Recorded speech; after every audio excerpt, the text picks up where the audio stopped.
বিসমিল্লাহির রহমানির রহিম। বাংলাদেশ আওয়ামী লীগের অন্যতম প্রেসিডিয়াম সদস্য doctor S A Malek sir, সভাপতি বঙ্গবন্ধু পরিষদ। বিগত দিনগুলোতে বঙ্গবন্ধু কন্যা রত্ন শেখ হাসিনাকে নিয়ে যে মিথ্যাচারিত হচ্ছে বাংলাদেশ আওয়ামী লীগ নিয়ে এবং বঙ্গবন্ধুকে নিয়ে, সেটার একটি লিখিত প্রতিবেদন ডক্টর এস এম মালেক স্যার দিয়েছেন। আমি প্রকৌশলী মোহাম্মদ আশরাফুল আলম তমাল, জেলা সমন্বয়ক বঙ্গবন্ধু ডিপ্লোমা প্রকৌশল পরিষদ খাগড়াছড়ি জেলার পক্ষ থেকে স্যারের লিখিত বার্তাটি আপনাদের পড়ে শোনাচ্ছি।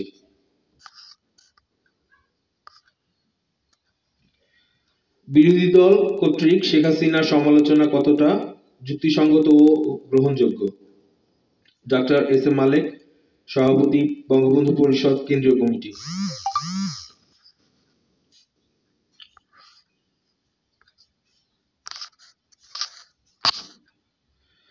বেশ কিছুদিন ধরে বিরোধী দলের কিছু নেতা যে ভাষায় মাননীয় প্রধানমন্ত্রীর সমালোচনা করেছেন তা নিঃসন্দেহে অশালীন ও অগ্রহণযোগ্য ও রাজনৈতিক শিষ্টাচারের পরিপন্থী।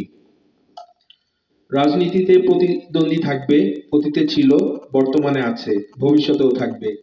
বহুদলীয় গণতন্ত্রের পারস্পরিক সমালোচনা অগ্রহণযোগ্য কোনো বিষয় নয়। কিন্তু বর্তমান বিরোধী দল, বিশেষ করে বিএনপি এবং তার সমর্থক মৌলবাদ দলসমূহের নেতৃবৃন্দ যে ভাষায় মাননীয় প্রধানমন্ত্রী সমালোচনা করেছেন তা সকলের জন্য লজ্জাস্কর। কেননা শেখ হাসিনা শুধুমাত্র দেশের প্রধানমন্ত্রী নন, তিনি দেশের জাতির জনকের কন্যাও বটে। তিনি নিজেও সুদীর্ঘকাল বিরোধী দল থেকে সংগ্রাম করেছেন এবং জনগণের ম্যান্ডেট নিয়ে ক্ষমতায় এসেছেন। কোনরূপ বলপ্রয়োগ, ষড়যন্ত্র করে ক্ষমতায় অধিষ্ঠিত হননি।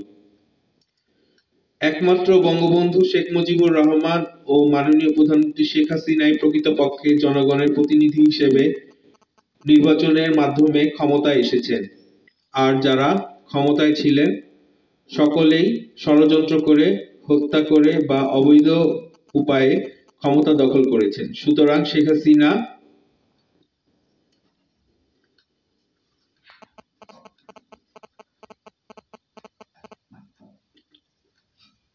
নিয়ে কেউ কথা বা প্রশ্ন তুলতে পারেন না। বিরোধী দল থেকে বরাবর বলা হয়েছে পদত্যাগ করার জন্য। জনগণের ভোটে নির্বাচিত একজন প্রধানমন্ত্রী কেন পদত্যাগ করবেন? তার মেয়াদ শেষ না হওয়া পর্যন্ত পদত্যাগের প্রশ্নই ওঠে না। রাজপথে কয়েকটা লোক একসাথে হয়ে স্লোগান দিলেই নির্বাচিত ও সাংবিধানিকভাবে প্রতিষ্ঠিত প্রধানমন্ত্রীর ক্ষমতা ছাড়তে পারেন না। বিরোধীরা বলেছেন নির্বাচন সুষ্ঠু হয়নি। তারা বলেছেন রাতের অন্ধকারে নির্বাচন হয়েছে। তারা বলেছেন অবৈধভাবে তিনি ক্ষমতা দখল করেছেন। আসলে বাস্তবতা কি? যতবারই শেখ হাসিনা ক্ষমতাসীন হয়েছে নির্বাচনের মাধ্যমে জনগণের ম্যান্ডেট নিয়ে, যারা বলেছেন নির্বাচন সঠিক হয়নি তাদের কথা যদি তর্কের খাতিরেও আপাত সত্য বলে ধরে নেওয়া হয়, একটু চিন্তা করলে পরিষ্কার হওয়া যায় নির্বাচন সঠিক না হওয়ার কারণ কি। বিরোধী দল কি বিগত কয়েকটি নির্বাচনে তাদের ভূমিকা সঠিকভাবে পালন করেছে? নির্বাচনে যাবেন না, রাজপথে সশস্ত্র সন্ত্রাসীবাদ অপতৎপরতা চালাবেন, মানুষকে আগুন দিয়ে পুড়িয়ে মারবেন, জাতীয় সম্পত্তি ধ্বংস করবেন, নির্বাচন বানচাল করবেন, ব্যালট বাক্স ছিনতাই করবেন, আবার নিজেরা হেরে গেলে নির্বাচন সুষ্ঠু সঠিক হয়নি বলে চিৎকার করবেন। তাহলে গণতন্ত্র প্রতিষ্ঠিত হবে কি করে? বিরোধী দলের অসহযোগিতার কারণে নির্বাচন যেভাবে হওয়া উচিত ছিল তা হতে পারেনি, একথা সকলেই জানেন। সুতরাং নির্বাচন সঠিক হয়নি তার দায়িত্ব শুধুমাত্র সরকারের উপর চাপিয়ে দেওয়া যায় না। এখন আসি তাদের সমালোচনার জবাবে। তারা বলেছেন দেশকে ধ্বংসের দ্বারপ্রান্তে পৌঁছে দেওয়া হয়েছে, গণতন্ত্রের সমাধি রচনা করা হয়েছে। তাদের কথা যদি সত্য হয় তাহলে মাননীয় প্রধানমন্ত্রী 7 জানুয়ারি 2022 তারিখে জাতির উদ্দেশ্যে দেওয়া ভাষণে উন্নয়ন তৎপরতার যে তালিকা প্রদান করেছেন, বিরোধী দলের কেউ কি বলতে পারবেন তার কোন একটি বিষয়ে মিথ্যা? তাহলে মাননীয় প্রধানমন্ত্রী দেশকে বিগত 13 বছরে এমন একটি পর্যায়ে পৌঁছে দিয়েছেন যে সমগ্র বিশ্বে বাংলাদেশ আজ শুধুমাত্র একটি মর্যাদাশীল দেশই নয়, অর্থনৈতিক রাজনৈতিকভাবে একটি স্থিতিশীল দেশ। বিরোধীদের নিয়ে কিছু নিয়োজিত সদস্য, সাংবাদিক ও চাকরিচ্যুত সামরিক অফিসার দেশের বাইরে থেকে পলাতক তারেক জিয়াকে নিয়ে যেভাবে ষড়যন্ত্র করে দেশ সম্পর্কে গুজব ছড়াচ্ছেন এবং তাদের সমর্থকরা দেশের অভ্যন্তরে যে ভাষায় কথা বলছেন তা অরাজনৈতিক, নিন্দনীয়, শিষ্টাচার বহির্ভূত, অগ্রহণযোগ্য এবং নিরেট মিথ্যাচার। সত্য ও বাস্তবতার সাথে তার কোনো মিল নেই। করোনাজনিত কারণে বহুদিন সরকারি দল ও তার সমর্থকরা রাজপথে যাওয়াটা সমীচীন মনে করেননি। প্রতিপক্ষের রাজনৈতিক ক্রিয়াকর্মের প্রতিবাদও জানাননি। ফলে মুষ্টিমেয় কিছু লোক রাজপথে নেমে যা খুশি তাই বলেছেন। একটা ধাক্কা দিলে নাকি শেখ হাসিনা সরকার পতন হবে। আওয়ামী লীগ, ছাত্রলীগ, যুবলীগ, কৃষক লীগ, শ্রমিক লীগ এবং দেশের অগণিত আপামর মানুষের অকুণ্ঠ সমর্থনের উপর ভর করে শেখ হাসিনা ক্ষমতায় আছেন। তিনি বরাবর বলেছেন, ক্ষমতার জন্য তিনি রাজনীতি করেন না। দেশের মানুষ যেদিন চাইবেন এক মুহূর্ত তিনি ক্ষমতায় থাকবেন না। কিন্তু স্বাধীনতা বিরোধী, মৌলবাদী, সাম্প্রদায়িক কুচক্রীদের অর্থনৈতিক ও অগ্রহণযোগ্য দাবি তিনি কখনোই মেনে নেবেন না। বিরোধীদের চিন্তা করা উচিত, তারা 1975 সালের পর একটানা 21 বছর ক্ষমতায় ছিলেন। 75 থেকে 96 সাল পর্যন্ত তারা দেশে শাসন করেছেন এবং জিয়া, এরশাদ, খালেদা দেশ শাসন করেছেন।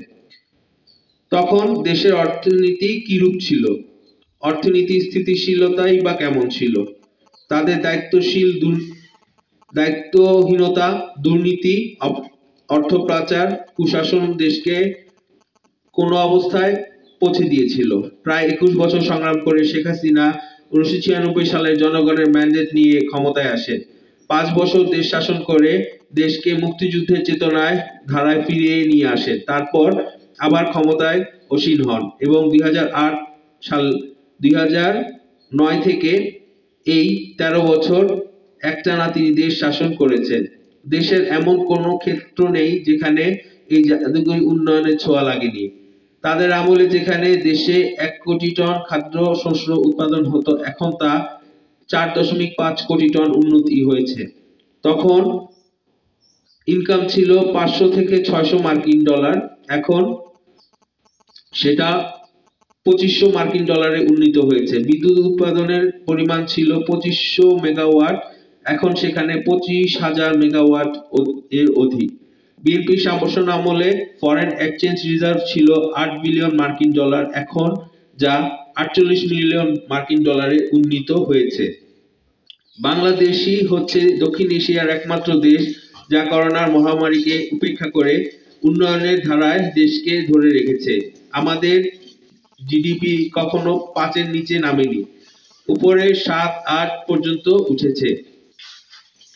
করোনাকালীন সময় আমরা বৈদেশিক বাণিজ্য সঠিক ও সচল রেখেছি। মিল কারখানাগুলোকে সঠিকভাবে চালু রেখেছি এবং লক্ষ টন খাবার প্রণোদনা দিয়ে দেশের মানুষকে বাঁচিয়ে রেখেছি। এই সবই শেখ হাসিনার অবদান। শেখ হাসিনা ক্ষমতায় না থাকলে দেশের যে কি অবস্থা হতো তা সহজেই অনুমেয়।